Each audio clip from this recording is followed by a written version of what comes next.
Welcome to English class. Today I'm going to talk about public places and future tense. Chapter 11, 5th grade. Here are the public places: airport, bus station, railway station, and harbor. Nah, di sini kita belajar tentang tempat umum. Ada bandara, ada stasiun bis, ada stasiun kereta api, dan dermaga.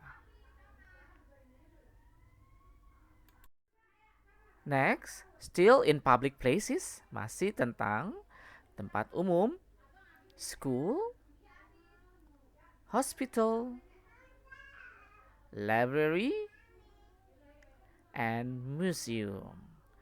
Nah, masih tentang tempat umum, ada sekolah, rumah sakit, perpustakaan, dan museum. Now we are going to tell you about places of religious worship in Indonesia. Ini adalah tempat-tempat ibadah berbagai agama di Indonesia. Number one is mosque, yaitu masjid. Selanjutnya monastery, biara. Next, church, gereja. Temple, pura. Nah, ini adalah berbagai agama di Indonesia. Muslim in a mosque, Buddhist monastery, Christian church, Hindus temple. The next, I'm going to tell you about Port of Tanjung Priuk. Nah, selanjutnya saya akan membahas tentang Pelabuhan Tanjung Priuk. Port of Tanjung Priuk is the busiest and the most advanced Indonesian seaport, handling more than 50% of Indonesia's transshipment cargo traffic. The port is located at Tanjung Priuk, North Jakarta, which is operated by Indonesian state-owned PT Pelindo II. In 2016, the port loaded and unloaded 6.2 million TEUs of cargo, out of the total capacity for about 8 million TEUs. Pelabuhan Tanjung Priuk adalah pelabuhan tersibuk dan tercanggih di Indonesia, menangani lebih dari 50% lalu lintas kargo trans pengiriman Indonesia. Pelabuhan tersebut terletak di Tanjung Priuk, Jakarta Utara, yang dioperasikan oleh PT Pelindo II milik negara Indonesia.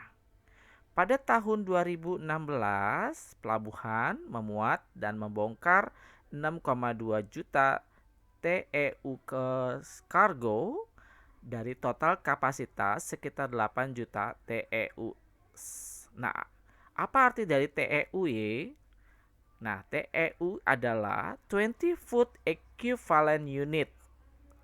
Nah, ini adalah unit ekuivalen 20 kaki.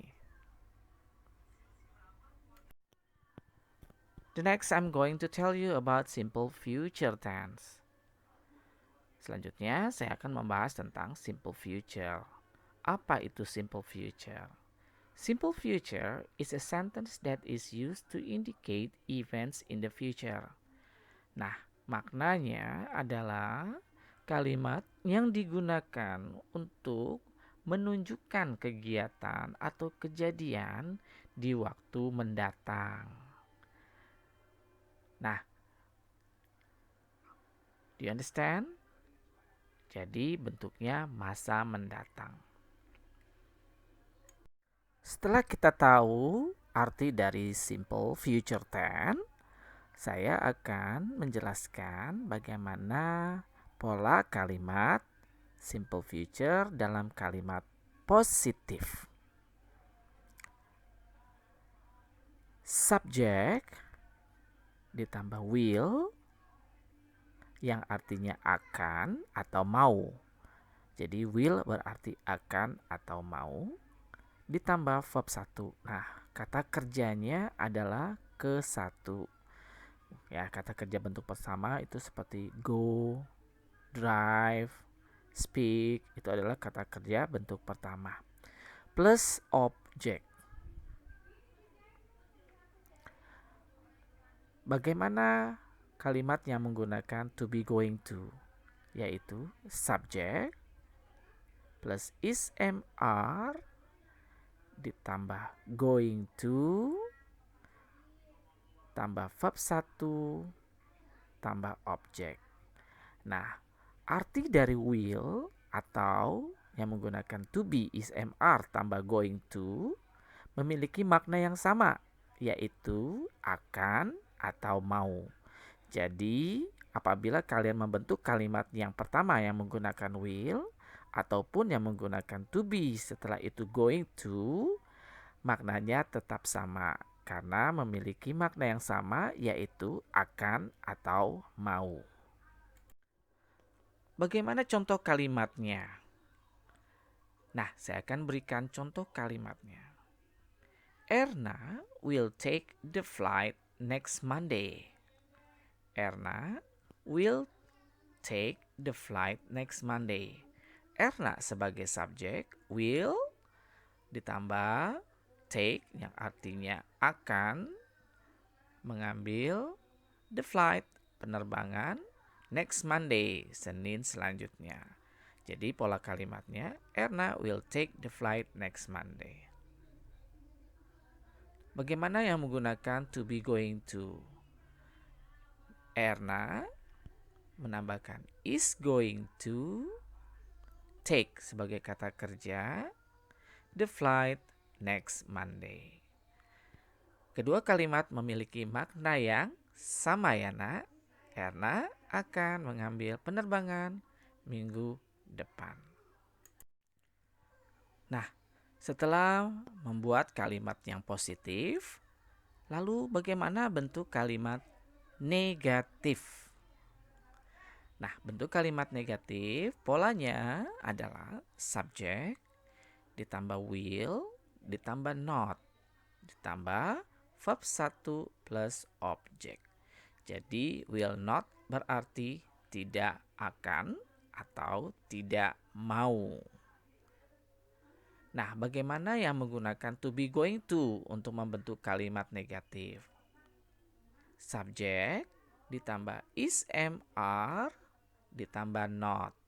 Jadi not diletakkan setelah is MR.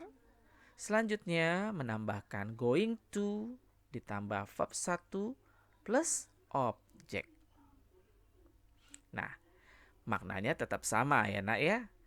Baik itu yang will maupun yang to be going to. After you know about to make negative sentence, setelah kita tahu bagaimana membentuk kalimat negatif, nah saya akan memberikan contoh kalimatnya dalam bentuk negatif. Erna will not, nah kita tambahkan will not, take the flight next Monday. Begitu juga yang menggunakan to be going to, Erna is, karena Erna tunggal kita pakai is, menambahkan not. Jadi Erna is not going to take the flight next Monday. Baik menggunakan will not maupun is not going to memiliki yang sama, arti yang sama maksud saya, yaitu tidak akan atau tidak mau. After we learn the positive and the negative sentences, nah setelah kita belajar bagaimana membentuk kalimat positif dan membentuk kalimat negatif, selanjutnya saya akan memberitahukan bagaimana membentuk kalimat interrogatif atau membuat kalimat pertanyaan. Untuk membuat kalimat pertanyaan, will kita pindahkan ke depan, kemudian subjek. Jadi hanya pindah posisi. Tadinya subjek plus will, sekarang will plus subjek. Kata kerja tetap sama menggunakan verb 1. Kata kerjanya ditambah objek. Nah, bagaimana bentuk to be going to?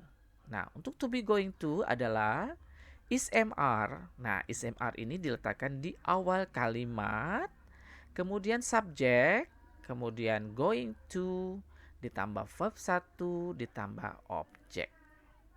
Nah, arti kedua kalimat ini tetap sama ya, tidak ada perbedaan. Karena will dengan going to maknanya akan atau mau.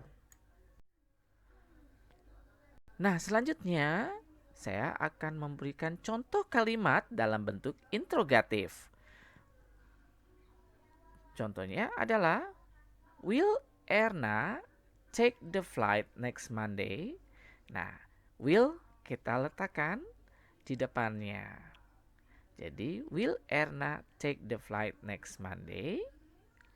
Nah, begitu juga untuk to be going to, is diletakkan di awal kalimat atau di depan subjek. Is Erna going to take the flight next Monday?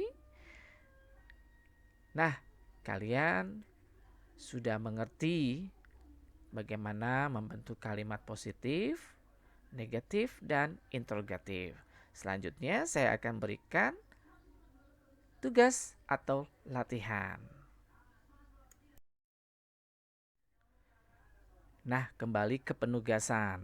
Nah, di sini kalian mengerjakan 2 topik pembahasan, yaitu tentang public place, yaitu tempat umum, dan bentuk future tense. Nah, kedua perintah tersebut silakan dipahami perintahnya. Nomor 1 atau soal bagian pertama adalah mengisi tentang tempat umum. Sedangkan yang tugas kedua adalah merubah kalimat negatif dan interrogatif. Good luck for you. Thank you for watching. I hope you enjoy my class. Don't forget subscribe and like this video. Have a nice day.